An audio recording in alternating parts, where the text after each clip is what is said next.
The election of Abraham Lincoln as President of the United States in November 1860 was a turning point in American history. Lincoln's victory, achieved without any electoral votes from Southern states, was a wake-up call for many in the South. The Southern states, whose economies and social structures were deeply dependent on slavery, viewed Lincoln and the Republican Party as direct threats to their way of life. The Republicans had campaigned on a platform of stopping the expansion of slavery into the Western territories, and many Southerners feared that Lincoln's election would eventually lead to the abolition of slavery. Faced with what they saw as a hostile federal government, Southern leaders began to consider secession as a means of protecting their rights, preserving their economic interests, and maintaining their way of life.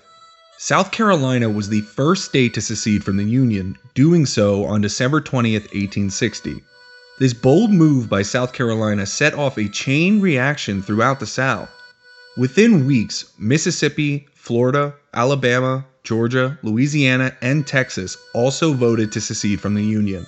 These states cited the preservation of states' rights and the institution of slavery as their primary reasons for secession. They believed that their right to own slaves and maintain their way of life was under direct threat from a federal government increasingly dominated by Northern interests. The secession of these 7 states marked a significant escalation in the long-standing tensions between the North and the South. It was becoming clear that the ideological and economic differences between the two regions had reached an irreconcilable point. As more states chose to leave the Union, the possibility of reconciliation diminished and the prospect of armed conflict loomed ever closer. In February 1861, representatives from the seceded states met in Montgomery, Alabama to form a new government. This gathering led to the establishment of the Confederate States of America, a new nation founded on the principles of states' rights and protection of slavery. The Confederate Constitution, which was largely modeled after the U.S. Constitution, included explicit provisions protecting the institution of slavery and emphasizing the sovereignty of each state within the Confederacy. Jefferson Davis, a former U.S. Senator from Mississippi and a strong advocate for states' rights, was elected as the first president of the Confederate States of America.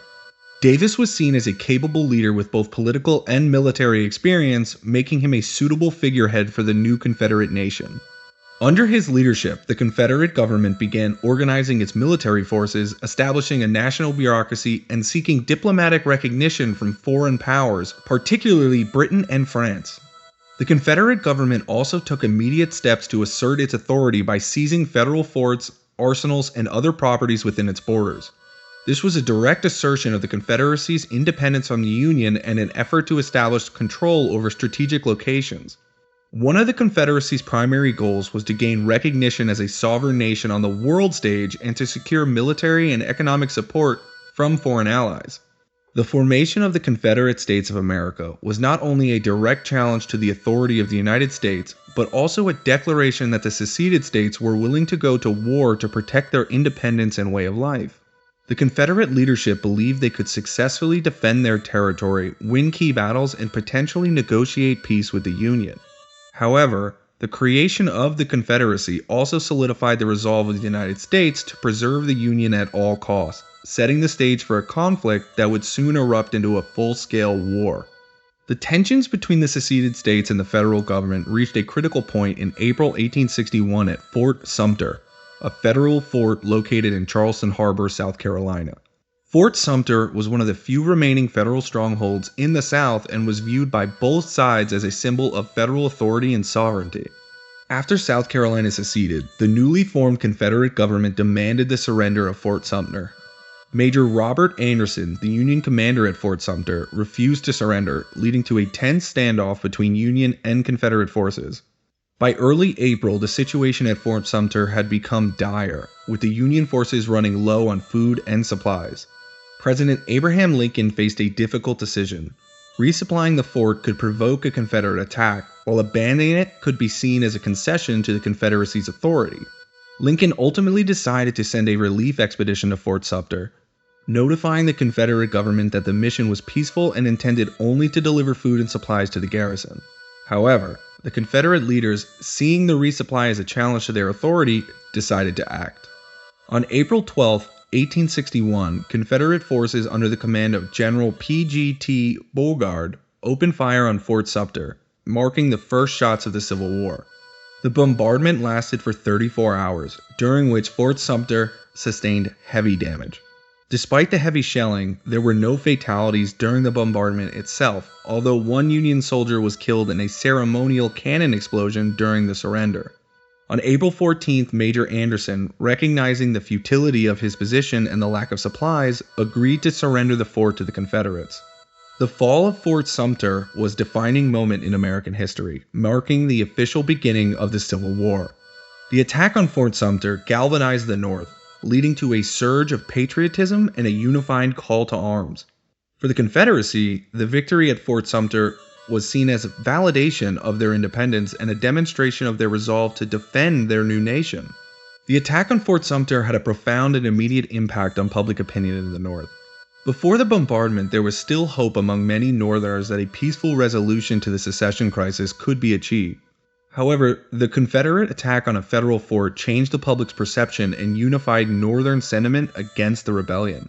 President Abraham Lincoln responded decisively to the fall of Fort Sumter.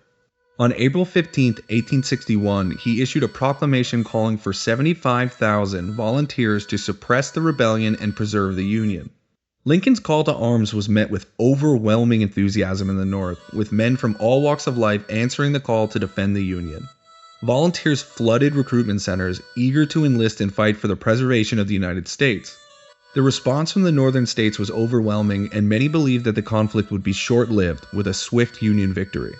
Northern newspapers and politicians spoke confidently of a quick and decisive end to the rebellion, with many volunteers enlisting for only 90 days, reflecting the belief that the conflict would be brief. Lincoln also took steps to ensure that the border states, those slave states that had not seceded, remained loyal to the Union. He implemented measures to secure Maryland, Kentucky, Missouri, and Delaware, understanding their strategic importance and the need to prevent further secession. Maryland in particular was crucial to the Union cause because if it had seceded, Washington, D.C. would have been completely surrounded by Confederate territory. To maintain control in Maryland, Lincoln suspended the writ of habeas corpus in certain areas and took strong measures to suppress secessionist sentiment. However, Lincoln's call for troops had an unintended consequence in the Upper South. Virginia, Arkansas, Tennessee, and North Carolina, which had been reluctant to secede, viewed Lincoln's actions as an act of aggression and chose to join the Confederacy. With these additional states seceding, the Confederacy now included 11 states, further solidifying the division of the nation and escalating the conflict.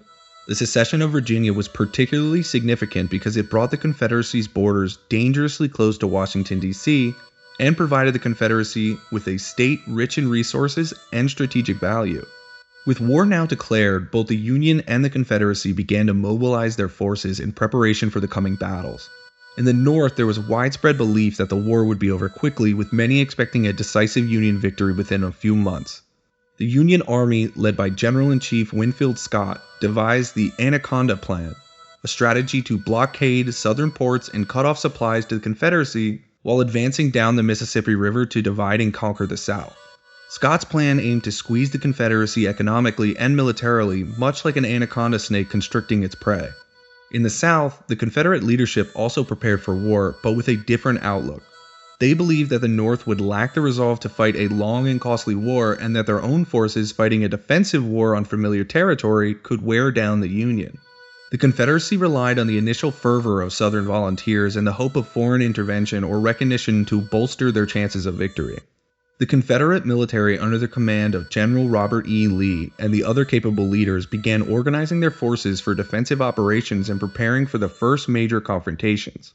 Both sides faced significant challenges in mobilizing and training their armies, as the United States had a relatively small standing military before the war.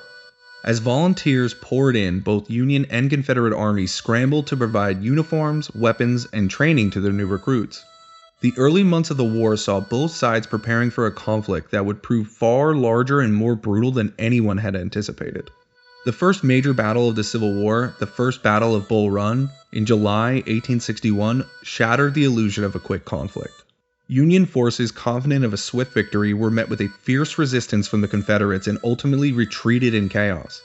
The battle made it clear that the Civil War would not be short or an easy war. Both sides realized that they were in for a long and grueling conflict, one that would demand immense resources, manpower, and resolve. The early mobilization efforts, the initial battles, and the political maneuvers set the stage for a war that would last for 4 years and become one of the most defining events in American history. The secession of the Southern states, the formation of the Confederacy, the attack on Fort Sumter, and the response of the North all played critical roles in the lead up to the Civil War, laying the foundation for the long and bloody conflict that would follow. The United States was now in the throes of a civil war that would determine the future of the nation and the fate of slavery, with both sides deeply committed to their cause and prepared for the struggle ahead.